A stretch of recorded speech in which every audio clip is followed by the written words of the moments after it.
In summary, then, we've seen 8 respects in which God provides a better explanation of the data of human experience than atheism. God is the best explanation of why anything at all exists.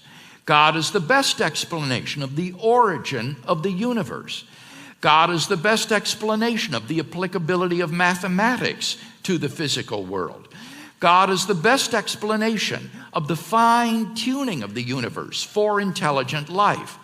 God is the best explanation of intentional states of consciousness in the world. God is the best explanation of the existence of objective moral values and duties in the world. God is the best explanation of the historical facts concerning Jesus' resurrection.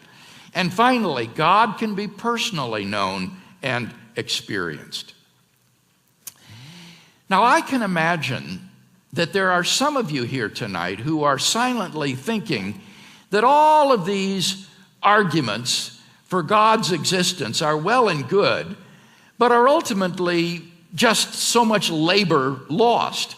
For don't we live, after all, in a post-modern culture in which appeals to such apologetic arguments are no longer effective, since postmodernists reject the traditional canons of logic, rationality, and truth? Rational arguments for the truth of the Christian faith no longer are supposed to work. Rather, in today's culture, we should just share our narrative and invite people to participate in it. I believe that this sort of thinking is guilty of a disastrous misdiagnosis of contemporary culture. The idea that we live in a postmodern culture is a myth perpetrated in our churches by misguided youth pastors. In fact, a postmodern culture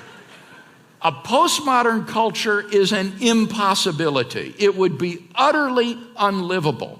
Nobody is a postmodernist when it comes to reading the labels on a bottle of aspirin and a box of rat poison. If you got a headache, you better believe that texts have objective meaning. People are not relativistic when it comes to matters of science, technology, and engineering. Rather, they are relativistic and pluralistic when it comes to religion and ethics. But of course, that's not postmodernism. That's modernism. That's just old line verificationism, which says that if you can't verify it by your 5 senses, then it's just a matter of personal taste and emotive expression. Our culture remains deeply modernist at heart. Otherwise, how do you make sense out of the popularity of the new atheism? Dawkins and his ilk are indelibly modernist and even scientistic in their approach.